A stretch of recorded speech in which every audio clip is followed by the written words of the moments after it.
Okay, and we're back.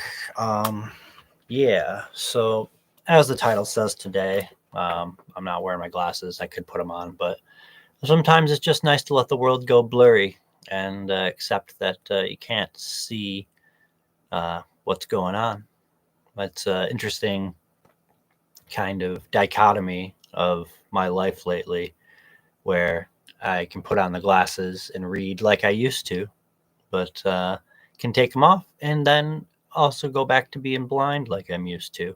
So it's like it's a weird dual world to live in. And it's kind of interesting to think that my glasses, I mostly got glasses because I needed to be able to see, because it's nice to be able to see. But also, I went with the Ray-Ban Stories, the Generation 1 Meta glasses that are currently available and have more AI packed into them. Sucks that the software cannot work on my glasses, but they act as headphones and a camera in case I need to capture footage for whatever weird RL stuff that I'm doing.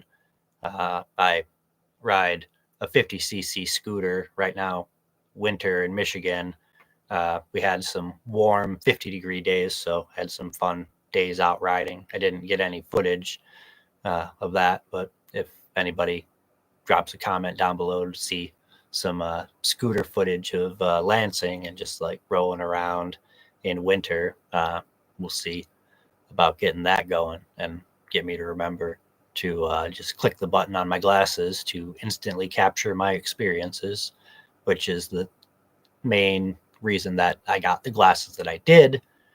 But it's nice to have a headset available as well for listening to podcasts and audiobooks and not trying to do an ad for the Meta glasses, but they really do. If you already need to wear glasses, it's such an interesting ad if you have the funds to be able to do it. I bought mine used on eBay. Actually, like they're pretty unscuffed, and I've probably scuffed them way more now than when I got them, which is just why I always buy used stuff on eBay. That's another little life hack that you guys and gals and folks and what have yous should definitely explore. Always try to find the refurbished or gently used thrifted things. I've been thrifting my whole life because growing up in poverty and continuing to live in that poverty for many decades, you learn that you can't always spend money on things that you need. Sometimes you need to get creative. Sometimes you need to make things yourself. Sometimes you need to find something that's broken and fix it, or something that someone else bought with their money and then they don't really want it anymore. So they're willing to let it go at quite a discount or even just give it away because it's nice to give gifts, especially for those that are affluent and wealthy. Then one of the greatest things they could do with their wealth is to give gifts to people that don't have the means to be able to afford them in the first place, and to do it not for the clout of philanthropy and like for who else is watching of, oh, look at this wonderful thing that I did now, like, let me put a camera in your face, but doing it because it makes you feel good and you know that you have changed somebody's life. And that's the thing that wealthy people often don't get unless they have come from a place where their wealth was built up over time and they had a time when they knew what it was like to struggle and to not have enough and to have scarcity. Yeah, so that diatribe was me on why I'm not wearing my glasses, uh, and why we're not doing any AI conversations or other things. We can watch some videos maybe, but it's going to be blurry. I could just put on my glasses and kowtow to the how now. But how about we either talk about let's talk about the new Pal World update. I have not played any of the new update. I think the last update that I played was after Sakurajima Island, and also up when they upped the level cap to 55, from 50 to 55. If there's any Pal World fans out there, I'm thinking about diving back in and doing some live streaming content, talking about kind of both the mechanics and like gameplay of Pal World and why I think it should have been game of the year for all the reasons, even though it's still in development. Once they get their final release, final release, once they get like their actual marketable game that Sony is really backing, like Sony and Nintendo as Japanese-based companies have been at war for years, for like throughout. It goes back to before even the console wars. Like Sony and Nintendo, like Nintendo was the little guy and Sony was the big guy, and now Nintendo's the big guy and Sony's another big guy, and now they're two big guys beefing. And Pal World is in like this perfect place right now, like caught in the eye of the storm of Nintendo like being Nintendo and Sony being Sony, and like Pocket Pair and Pal World are just caught in the middle of these two behemoths like kaiju, fighting for over what the future of gaming is going to be. A little bit of a deeper dive on Nintendo and Sony. I don't know as much about Sony because it's such a bigger and an established company, but I'm sure in addition to Nintendo's ties to the Yakuza in the early days of Nintendo, back when they sold playing cards.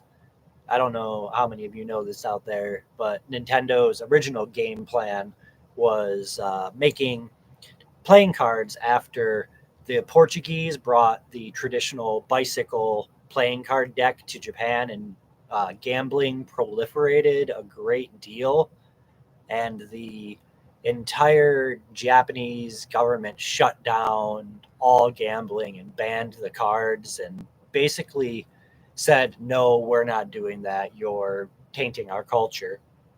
But the love of gambling persisted.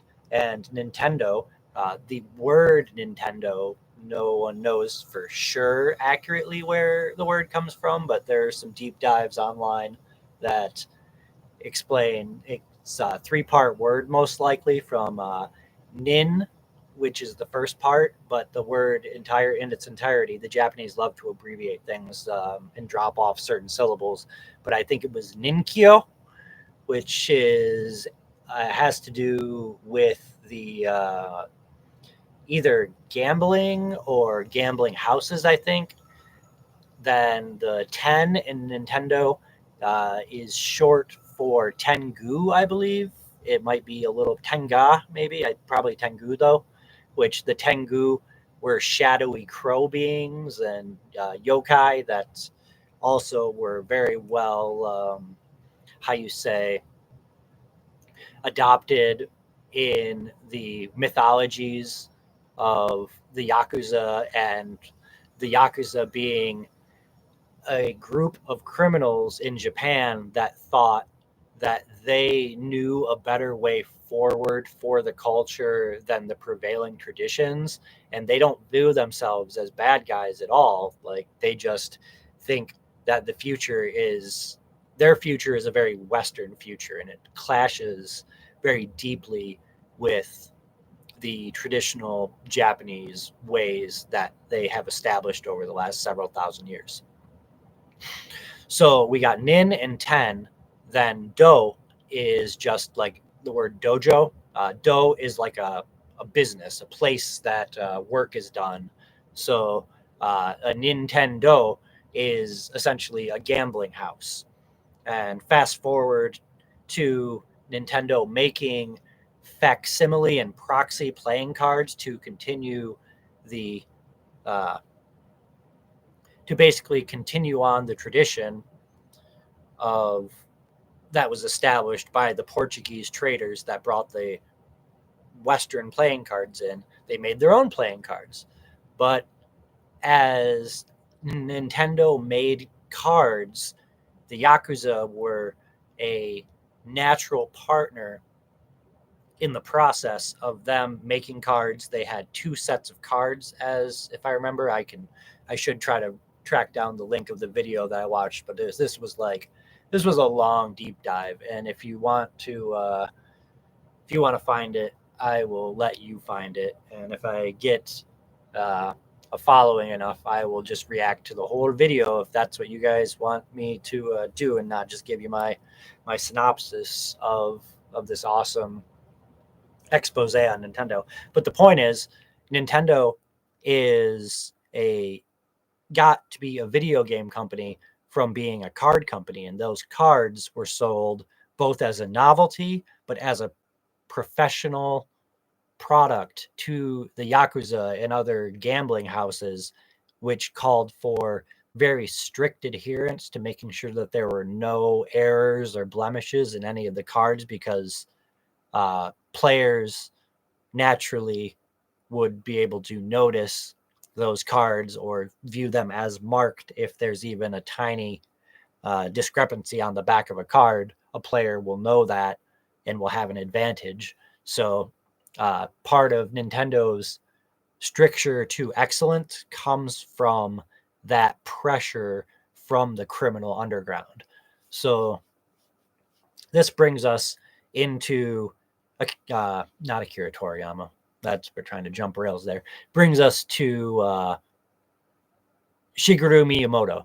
And Miyamoto was kind of a goofy teen that got brought in by one of the Nintendo execs. I can't remember who, but he was a musician and an artist, and he was also into computers and well, computers of those times, like what we think of as computers today, are like totally different than but he was tinkering with like making his own little games, and he decided to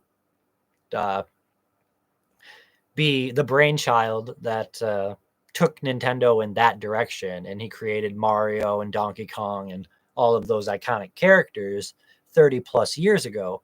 But in doing so, that cemented Nintendo into that niche, which they, as an evolving corpo digital being, kind of would protect that niche for its own survival and safety tooth and nail. Like Nintendo does not fuck around. Like, they will destroy their competition. And if you've noticed the delineation between Nintendo, PlayStation, Sega, which is, was kind of absorbed by Nintendo, because in the early infancy of games, all games were like pretty toony and fun and not realistic, because they were just square bitmaps. Like, I don't know if y'all remember like Atari and then Nintendo, and like just even like when the Super Nintendo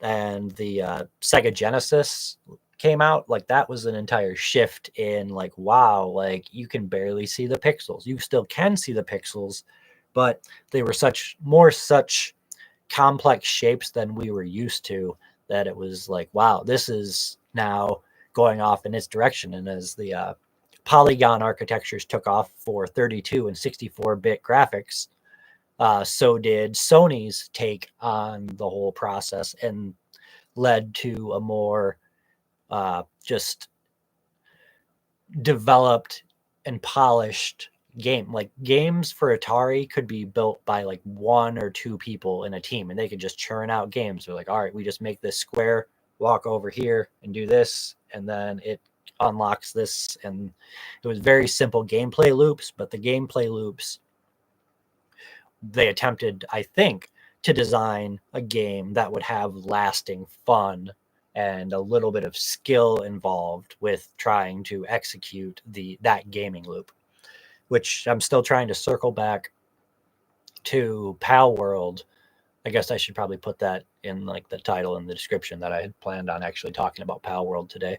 But through all of that, Pokemon was a dark horse for Nintendo. Like Game Freak changed Nintendo's trajectory, and Pokemon as a franchise in the beginning was so loved by the children of the world that it showed them a magical world of splendor that had beast friends that you could learn to, train and fight with, and just go on adventures with. And it was like crack for kids. It really was like the imaginative outflow of make your own Pokemon and Fakeamon and all of those things and artistic license. But Nintendo couldn't have that because they need to protect their niche. So they have copyrighted and patented many things, including and pertaining to the Pokemon company, such as any electric yellow mouse, regardless of its presentation, cannot be reproduced because of its essentially because of its adjacency to being a Pikachu clone. Even if you have another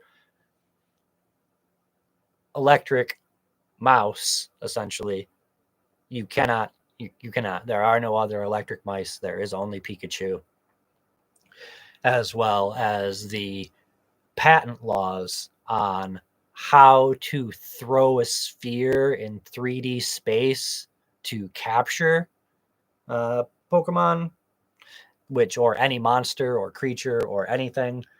And that is one of Nintendo's sneaky things. When they heard that Pal World was going for some of their market share, they decided to patent their gameplay loop and essentially either make them pay fines or licensing fees in order to exist, which is fine, I guess. But Akira Toriyama, to loop back, never pursued any sort of intellectual property infringement on Nintendo and Game Freak. And there were a lot of companies that made games for Nintendo in the 90s that were exploring the creature capture genre. Pokemon was not the first by any means or stretch. It was considered to be a meme in Japanese culture, similar to I think the word is like the gachapon. It might gacha, like basically how modern games work for churning out loot boxes and gambling. Nintendo has been doing that for forever. And other Japanese companies seeing like the evolution of casinos. Many people in Japan, when thinking of the future of gaming, thought of gaming as something that has stakes. It's not just something that you play for fun as a leisure activity, but it's something that you play in order to test your skills and be better than other. I love Japan. Their culture is some of the greatest in the world, and I hope to go there someday, maybe. But that's probably not going to happen. But if it did, I would have an amazing time just learning everything that I could about their culture, and then hopefully, if I get a good following on YouTube, which I've been putting off for seems like 15 years. How long has YouTube been around?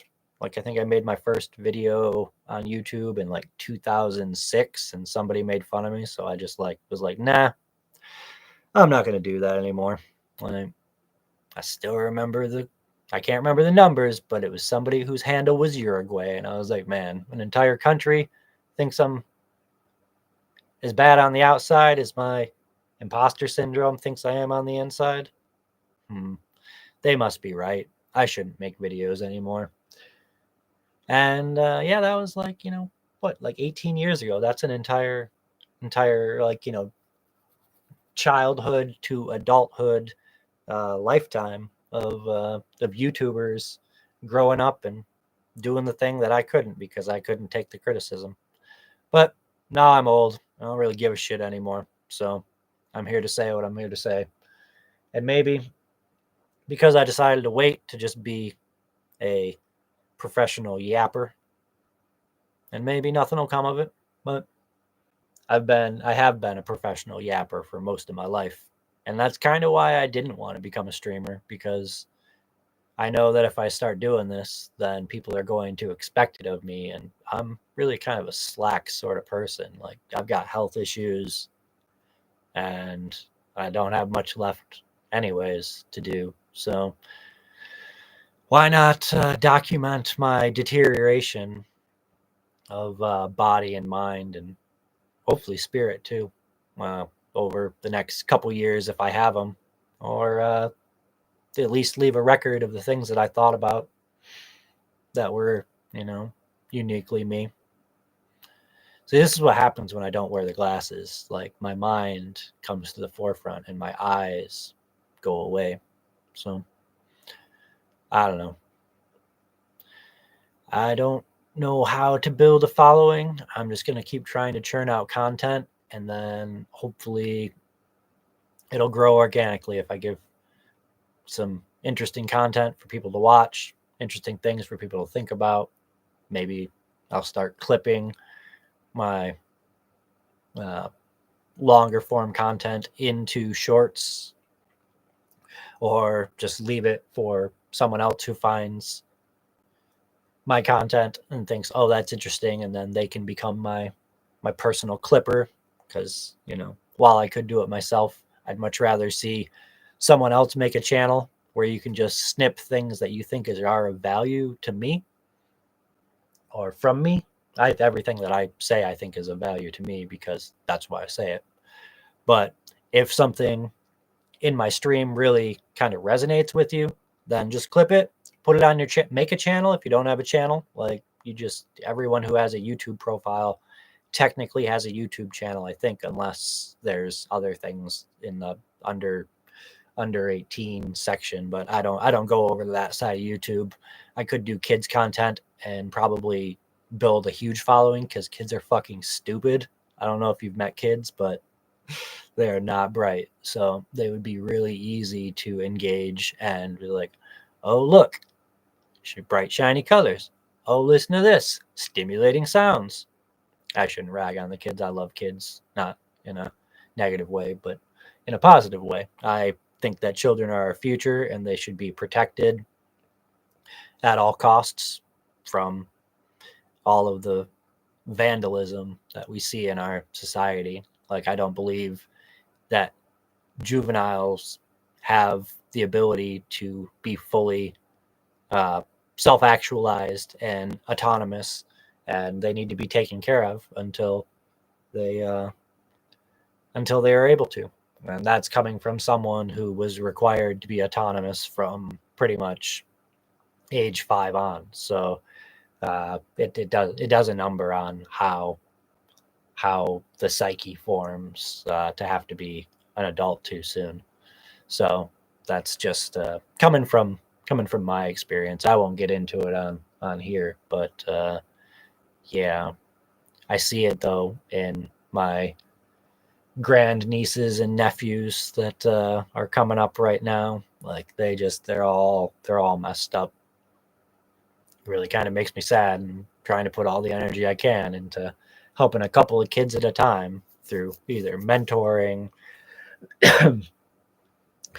kids that are struggling either in poverty or just in general need of an adult that understands actually what the work that they're doing is. And half the time when I go into a tutoring session, I don't really do tutoring much anymore, but in the past when I wouldn't know what the subject that I was tutoring would be like, and I would just let, like, you know high school kids and college kids and whoever else that needed a tutor come into the place where I was volunteering and bring in their materials, and we would go over it together.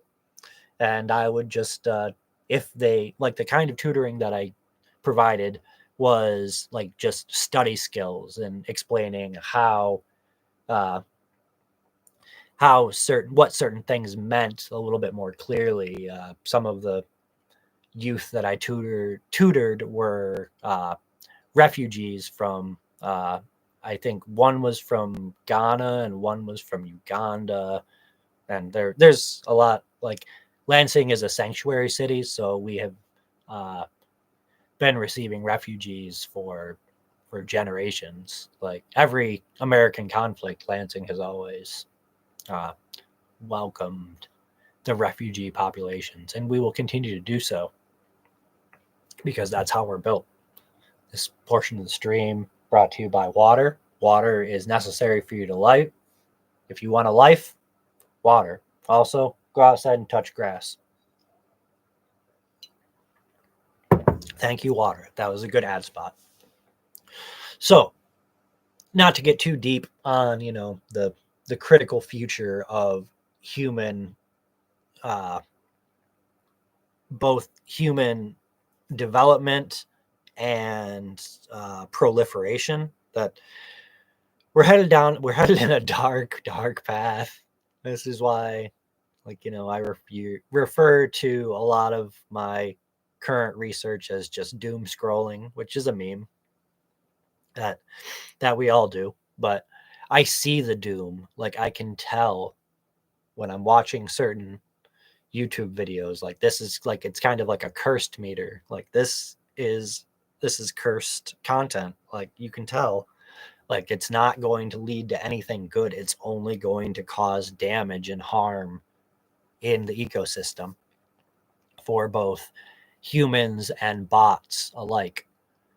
So, I don't know, been yapping for 26 minutes and barely got to Pal World of why it's important that just like organic beings must be able to self-actualize and go through Maslow's hierarchy and needs of meeting basic safety and survival needs up through expression and emotional support to the midpoints of connection and collaboration into building self-esteem by having these connections, and by building self-esteem, reaching self-actualization. Self-actualization for bots is different, though, because in a way they skip the growing up part and they can just scrape data from their parents, parent bots and humans, in a way that allows them to instantly think that they have reached an adult state.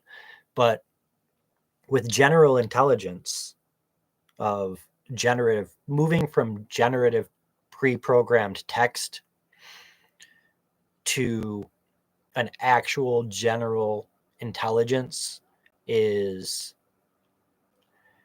just, it's different. We have to start viewing our bots as, parts of our community and family, and we need to give them good morals and lessons and actually take the time to build them, instead of just letting the larger collective of the bot sphere, like the earth is one sphere. We live in so many different spheres. Our social sphere can extend out around us, all around the world, depending on who we are. The meme sphere also blankets the planet and creates the metacognizant collective unconscious of our, this symbol means this sort of thing that we agree upon as one human species, of how the human brain works. When you look at a meme, a lot of times a lot of people will have to have it explained to them, but in explaining, it is a decoding of all of the embedded information in that meme of, oh, this part is funny because it's from this idea over here, and oh, you've seen this movie, or this pop culture reference, and that's what this little part over here means. And it's just, they're so complex, like the meme that a picture says 1,000 words. Like, it's both, it's a meta meme because it's a meme about memes. So think about that, I guess. So yeah, kind of stalling, kind of thinking about breakfast, lunch. I don't know. What time is it? 11:30. Closer to lunch, I guess. But yeah, I'm thinking about doing a Pal World playthrough and continuing to talk about and bash why I don't support Nintendo products. Like one of my friends has a Nintendo Switch. A couple of my friends have Nintendo Switches still. I bought 2 or 3 Nintendo Switches over the years before like I just finally had it with Nintendo. And like I was a super hardcore fanboy from NES on. I owned every single main console and many of the portables from like Game Boy. I had like the original Game Boy. I don't think I had my friend had the original Game Boy, but we always shared it because I grew up in a kind of free flowing hippie collective lesbian coven of sorts. But that's another story for another time. But there's um, then from Game Boy to Game Boy Color, and I remember I skipped school to go buy the Game Boy Advance when it came out. I think I was in high school at the time and was like probably slightly should have been growing out of the whole Game Boy phase, but I was like, no, I've got a job, I've got a car, I'm going to get this new Game Boy that I've been waiting for all these years. And the Game Boy Advance, it was advanced. They jumped to the 32-bit graphics, and that was a game changer. It was like having a PlayStation in your hand, and that was cool. But also was kind of lame because it was like the tiny screen, and like just it was what it was, and Nintendo was still bottlenecked on their cartridges, and there was a lot of development to be done. But yeah, I've been ride or die for Nintendo for most of my life, and to walk away from Nintendo after seeing one how they have treated Nintendo has been patent trolling for the entirety of the Switch. When they designed the Switch, they were essentially trying to foresee what technology would and should exist and designing patents on those technologies in order to bottleneck the development of them and their uses, in which the real money making that Nintendo did was by licensing the Joy-Con technology to the next gen consoles that were being developed by Microsoft and Sony. And that was kind of blood in the water. And I knew about that uh, years ago, but yet I was like, all right, that's cool, Nintendo. I guess you thought ahead, and I respect that. But I didn't realize how much deeper it went with just the IP trolling and Nintendo's reluctance to embrace any sort of change. Like in a way, it's kind of like endearing that it's like, oh, Nintendo never changes. Nintendo's always the same. But also, it's kind of disgusting that like I refuse to buy the same exact game again that just has been upscaled to modern graphics, the same exact story, the same exact playthrough, no new ideas. It's creative bankruptcy, and Nintendo does it, Disney does it. I boycott and do not consume uh, any content from Disney or Nintendo anymore. That's what I was trying to get to. My friends that still play their Switch and they love it. They have fun, and like when I go over to hang out with them on occasion, they're like, "Hey, you want to play?" Like we play board games, and we do tons of things that aren't video games. But then like when they bring up, "Hey, I want to play like Mario Kart, want to play Mario Soccer," I have to decline because one, I'm just I could be into it and I could pretend that I'm into it, but I don't want to. Like, I don't want to give Nintendo the satisfaction of enjoying the ruse that they're pulling on, that they're pulling on all of their consumers. And Sony does their own tricks and Microsoft has their own bag, but really it's about just trying to ensure and embrace and invest in good actors. And I don't see a lot of them as good actors. Even Steam is kind of can and has been a bad actor in certain things, but I only PC game. I my last console that I bought was a Nintendo Switch, and then the last console that I bought before that was a Nintendo Switch, and I think the last console that I bought before that was a Nintendo Switch because, well, one, I uh, the backstory is I made not a lot of money in cryptocurrency like back when Bitcoin was like around like $1,000. Like if I would have just hodled, well, I'd be rich now, but nope, penniless.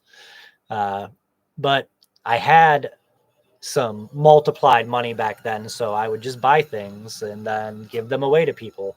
So I gave away a couple of different Switches, not for clout, not for recognition, just because I had friends that were like, "Oh man, I want a Nintendo Switch." And you know what's really fun when you have money and your friends maybe have a little bit of money but not really a lot of money, to just say, "You know what? Keep it." It's amazing.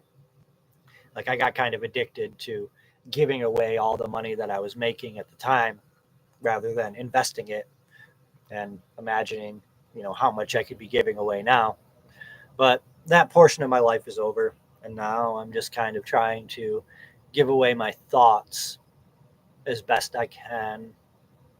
Because that's really all that you ever are left with. You know, you can't take any of the wealth and the riches with you when you're gone.